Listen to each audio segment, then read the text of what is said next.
بسم اللہ الرحمن الرحیم۔ السلام علیکم ناظرین، آج ہم آپ کو سنانے والے ہیں ایک ایسے پتھر کی کہانی جو ایک ہاتھ لمبا ایک ہاتھ چوڑا چوکور پتھر تھا، جو ہمیشہ حضرت موسیٰ علیہ السلام کے جولے میں رہتا تھا۔ اس مبارک پتھر کے ذریعے حضرت موسیٰ علیہ السلام کے دو معجزات کا ظہور ہوا، جن کا تذکرہ قرآن مجید میں بھی ہوا ہے۔ اس پتھر کا پہلا عجیب کارنامہ جو در حقیقت حضرت موسیٰ علیہ السلام کا معجزہ تھا، وہ اس پتھر کی دانشمندانہ لمبی دوڑ ہے، اور یہی معجزہ اس پتھر کے ملنے کی تاریخ ہے۔ اس کا مفصل واقعہ یہ ہے کہ بنی اسرائیل کا یہ عام دستور تھا کہ وہ بالکل ننگے بدن ہو کر مجمع عام میں غسل کیا کرتے تھے، مگر حضرت موسیٰ علیہ السلام گو کہ اسی قوم کے ایک فرد تھے اور اسی ماحول میں پلے بڑے تھے، لیکن خداوند قدوس نے ان کو نبوت و رسالت کی عظمتوں سے سرفراز فرمایا تھا۔ اس لیے آپ کی عصمت نبوت بلا استحیا سوز بے غیرتی کو کب گوارا کر سکتی تھی؟ آپ بنی اسرائیل کی اس بے حیائی سے سخت مالا اور انتہائی بیزار تھے، اس لیے آپ ہمیشہ یا تو تنہائی میں یا تہبند پہن کر غسل فرمایا کرتے تھے۔ بنی اسرائیل نے جب یہ دیکھا کہ آپ کبھی بھی ننگے ہو کر غسل نہیں فرماتے، تو ظالموں نے آپ پر بہتان لگا دیا کہ آپ کے بدن کے اندرونی حصہ میں یا تو برف کا سفید داغ یا کوئی ایسا عیب ضرور ہوگا کہ جس کو چھپانے کے لیے یہ کبھی برہنہ نہیں ہوتے۔ اور ظالموں نے اس تہمت کا اس قدر اعلان اور چرچا کیا کہ ہر کوچہ و بازار میں اس کا فروغ پیغندہ پھیل گیا۔ اس مکر و تہمت کی شورش کا حضرت موسیٰ علیہ السلام کے قلب نازک پر بڑا صدمہ و رنج گزرا، اور آپ بڑی کوفت اور اذیت میں پڑ گئے۔ تو خداوند قدوس اپنے مقدس کلیم کے رنج و غم کو بلا کب گوارا فرماتا، اور اپنے ایک برگزیدہ رسول پر ایک عیب کی تہمت بلا خالق عالم کو کب اور کیوں کر اور کس طرح پسند ہو سکتی تھی؟ ارحم الراحمین نے آپ کی برات اور بے عیبی ظاہر کر دینے کا ایک ایسا ذریعہ پیدا فرما دیا کہ دم زدن میں بنی اسرائیل کے پروپیگنڈے اور ان کے شکوک شبہات کی بادل چھٹ گئے، اور آپ کی برات اور بے عیبی کا سورج آفتاب عالم تاب سے زیادہ روشن و آشکار ہو گیا۔ اور وہ یوں ہوا کہ ایک دن آپ پہاڑوں کے دامنوں میں چھپے ہوئے ایک چشمہ پر غسل کرنے کے لیے تشریف لے گئے، اور یہ دیکھ کر یہاں دور دور تک کسی انسان کا نام و نشان نہیں ہے۔ آپ اپنے تمام کپڑوں کو ایک پتھر پر رکھ کر اور بالکل برہنہ بدن ہو کر غسل فرمانے لگے۔ غسل کے بعد جب آپ لباس پہننے کے لیے پتھر کے پاس پہنچے تو کیا دیکھا کہ وہ پتھر آپ کے کپڑوں کو لیے ہوئے سربت باغا چلا جا رہا ہے۔ یہ دیکھ کر حضرت موسیٰ علیہ السلام بھی اس پتھر کے پیچھے پیچھے دوڑنے لگے کہ صوبی ہجر، یعنی اے پتھر میرا کپڑا، اے پتھر میرا کپڑا۔ مگر یہ پتھر برابر بھاگتا رہا، یہاں تک کہ شہر کی بڑی بڑی سڑکوں سے گزرتا ہوا گلی کوچوں میں پہنچ گیا، اور آپ بھی برہنہ بدن ہونے کی حالت میں برابر پتھر کو دوڑاتے چلے گئے۔ اس طرح بنی اسرائیل کے ہر چھوٹے بڑے نے اپنی آنکھوں سے دیکھ لیا کہ سر سے پاؤں تک آپ کے مقدس بدن میں کہیں بھی کوئی عیب نہیں ہے، بلکہ آپ کے جسم مقدس کا ہر حصہ حسن و جمال میں اس قدر نقطۂ کمال کو پہنچا ہوا ہے کہ عام انسانوں میں اس کی مثال تقریباً محال ہے۔ چنانچہ بنی اسرائیل کی ہر فرد کی زبان پر یہی جملہ تھا کہ واللہ ما یا موسیٰ من بعد، یعنی خدا کی قسم موسیٰ بالکل ہی بے عیب ہے۔ جب یہ پتھر پوری طرح حضرت موسیٰ علیہ السلام کی برات کا اعلان کر چکا تو خود بخود ٹھہر گیا۔ آپ نے جلدی سے اپنا لباس پہن لیا اور اس پتھر کو اٹھا کر اپنے جولے میں رکھ لیا۔ اللہ تعالیٰ نے اس واقعے کا ذکر قرآن مجید میں اس طرح بیان فرمایا، یا ایھا الذین آمنوا لا تكونوا كالذين آذوا موسى فبرأه الله مما قالوا وكان عند الله وجيها۔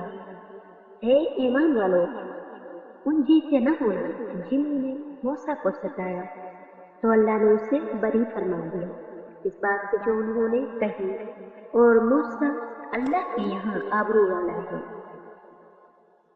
میدان سیہ میں اسی پتھر پر حضرت موسیٰ علیہ السلام نے اپنا ہتھا مار دیا تھا تو اس میں سے 12 چشمے جاری ہو گئے تھے، جس کے پانی کو 40 برس تک بنی اسرائیل میدان سیہ میں استعمال کرتے رہے، جس کا پورا واقعہ پہلے گزر چکا ہے۔ قرآن مجید کی آیت فَقُلْنَا اضْرِب بِعَصَاكَ الْحَجَرَ، سورہ بقرہ آیت نمبر 60 میں پتھر سے یہی پتھر مراد ہے۔ معجزات کے منکرین جو ہر چیز کو اپنی ناقص عقل کی عینت سے دیکھا کرتے ہیں، اس پتھر سے پانی کے چشموں کا جاری ہونا محال قرار دے کر اس معجزے کا انکار کرتے ہیں اور کہتے ہیں کہ ہماری عقل اس کو قبول نہیں کر سکتی کہ اتنے چھوٹے سے پتھر سے 12 چشمے جاری ہو گئے۔ حالانکہ یہ منکرین اپنی آنکھوں سے دیکھ رہے ہیں کہ بعض پتھروں میں خداوند تعالیٰ نے یہ تاثیر پیدا فرما دی ہے کہ وہ بال روم رہتے ہیں۔ بعض پتھروں کا یہ اثر ہے کہ وہ سرکہ کو تیز اور ترش بنا دیتے ہیں۔ بعض پتھروں کی یہ خاصیت ہے کہ وہ لوہے کو دور سے کھینچ لیتے ہیں۔ بعض پتھروں سے موذی جانور بھاگ جاتے ہیں۔ بعض پتھروں سے جانوروں کا ذہن اتر جاتا ہے۔ بعض پتھر دل کی دھڑکن کے لیے دریافت ہیں۔ بعض پتھروں کو نہ آگ جلا سکتی ہے نہ گرم کر سکتی ہے۔ بعض پتھروں سے آگ نکل پڑتی ہے۔ بعض پتھروں سے آتش فشاں پہاڑ پھٹتا ہے۔ تو جب خداوند قدوس نے پتھروں میں قسم قسم کے اثرات پیدا فرما دیے ہیں تو پھر اس میں کون سی خلاف عقل اور محال بات ہے کہ حضرت موسیٰ علیہ السلام کے اس پتھر میں اللہ تعالیٰ نے یہ اثر بخش دیا اور اس میں یہ خاصیت عطا فرما دی کہ وہ زمین کے اندر سے پانی جذب کر کے چشموں کی شکل میں باہر نکالتا رہے۔ یا اس پتھر میں یہ تاثیر ہو کہ جو ہوا اس پتھر سے ٹکراتی ہو وہ پانی بن کر مسلسل بہتی رہے۔ یہ خداوند قادر و قدیر کی قدرت سے ہرگز نہ کوئی بعید ہے، نہ محال، نہ خلاف عقل۔ لہٰذا اس معجزہ پر ایمان لانا ضروریات دین میں سے ہے اور اس کا انکار کفر ہے۔ قرآن مجید میں ہے وَإِنَّ مِنَ الْحِجَارَةِ لَمَا يَتَفَجَّرُ مِنْهُ الْأَنْهَارُ وَإِنَّ مِنْهَا لَمَا يَشَّقَّقُ فَيَخْرُجُ مِنْهُ الْمَاءُ وَإِنَّ مِنْهَا لَمَا يَهْبِطُ مِنْ خَشْيَةِ اللَّهِ، اور پتھروں میں تو کچھ وہ ہیں جن سے ندیاں بہہ نکلتی ہیں اور کچھ وہ ہیں جو پھٹ جاتی ہیں تو ان سے پانی نکلتا ہے، اور کچھ وہ ہیں کہ اللہ کے ڈر سے گر پڑتے ہیں۔ بہرحال پتھروں سے پانی نکلنا یہ روزانہ کا چشمدید مشاہدہ ہے، تو پھر بلا حضرت موسیٰ علیہ السلام کے پتھر سے پانی کے چشموں کا جاری ہو جانا کیوں کر خلاف عقل اور محال قرار دیا جا سکتا ہے۔ جب فرعون دریائے نیل میں غرق ہو گیا اور تمام بنی اسرائیل مسلمان ہو گئے، اور جب حضرت موسیٰ علیہ السلام کو اطمینان نصیب ہو گیا تو اللہ تعالیٰ کا حکم ہوا کہ اب بنی اسرائیل کا لشکر لے کر ارض مقدس بیت المقدس میں داخل ہو جائے۔ اس وقت بیت المقدس پر عمالقہ کی قوم کا قبضہ تھا جو بدترین کفار ہیں اور بہت طاقتور، جنگجو اور نہایت ہی ظالم لوگ تھے۔ چنانچہ حضرت موسیٰ علیہ السلام 6 لاکھ بنی اسرائیل کو ہمراہ لے کر قوم عمالقہ سے جہاد کے لیے روانہ ہوئے، مگر جب بنی اسرائیل بیت المقدس کے قریب پہنچے تو ایک دم بزدل ہو گئے اور کہنے لگے کہ اس شہر میں جبارین عمالقہ ہیں جو بہت ہی زوراور اور زبردست ہیں، لہٰذا جب تک یہ لوگ شہر میں رہیں گے ہم ہرگز شہر میں داخل نہیں ہوں گے۔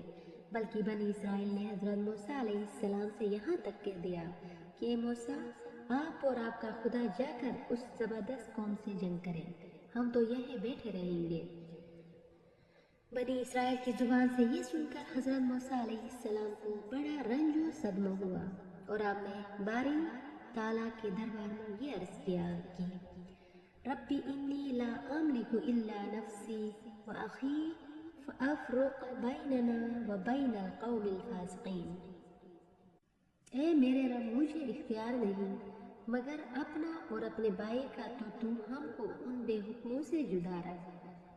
اس دعا پر اللہ تعالیٰ نے اپنے غضب و جلال کا اظہار کرتے ہوئے فرمایا تو وہ زمین ان پر حرام ہے 40 برس تک بھٹکتے پھرے زمین میں، تو تم ان بے حکموں کا افسوس نہ کرو۔ اس کا نتیجہ یہ ہوا کہ 6 لاکھ بنی اسرائیل ایک میدان میں 40 برس تک بھٹکتے رہے مگر اس میدان سے باہر نہ نکل سکے۔ اسی میدان کا نام میدان تیہا ہے۔ اس میدان میں بنی اسرائیل کے کھانے کے لیے من سلوا نازل ہوا اور پتھر پر حضرت موسیٰ علیہ السلام نے اپنا عصا مار دیا، پتھر سے 12 چشمے جاری ہوئے۔ اس واقعہ کو قرآن مجید نے بار بار مختلف عنوانوں کے ساتھ بیان فرمایا ہے، جس میں سے سورہ مائدہ میں یہ واقعہ قدر تفصیل کے ساتھ مذکور ہوا ہے، جو بلا شبہ ایک عجیب شان واقعہ ہے جو بنی اسرائیل کی نافرمانیوں اور شرارتوں کی تعجب خیز حیرت انگیز داستان ہے۔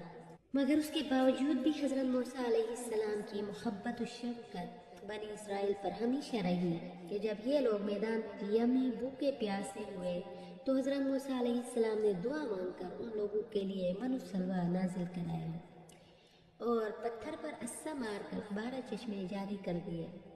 اس سے حضرت موسیٰ علیہ السلام کے صبر اور آپ کے حلم اور تحمل کا اندازہ کیا جا سکتا ہے۔